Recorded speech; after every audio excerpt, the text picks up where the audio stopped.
BMT একাদশ শ্রেণীর student তোমরা যারা আছে তোমাদের জন্য কিছু সাজেশন নিয়ে আমি হাজির হয়েছি। দেখা যাক আমাদের সামনে কি কি বিষয় আজকে আসছে।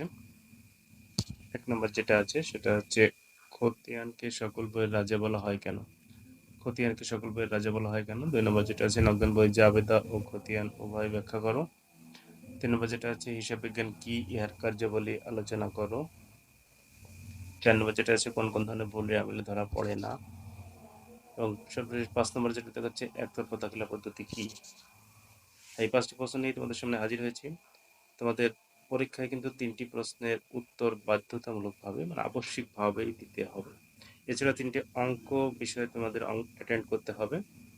অঙ্কগুলো একটু বলি যে জাবেদা থেকে একটি অঙ্ক আসবে, খতিয়ান থেকে একটি অঙ্ক আসবে এবং রেয়ামিল থেকে একটি অঙ্ক আসবে। রেয়ামিল এবং জাবেদার বিষয় নিয়ে আলোচনা এবং সেখান থেকে কিছু অঙ্কের ক্লাস কিন্তু তোমাদের ইউটিউব চ্যানেল এবং ফেসবুক পেজে আপলোড হয়েছে, তোমরা সেখান থেকে দেখে নিতে পারো। এতক্ষণ সঙ্গে থাকার জন্য ধন্যবাদ।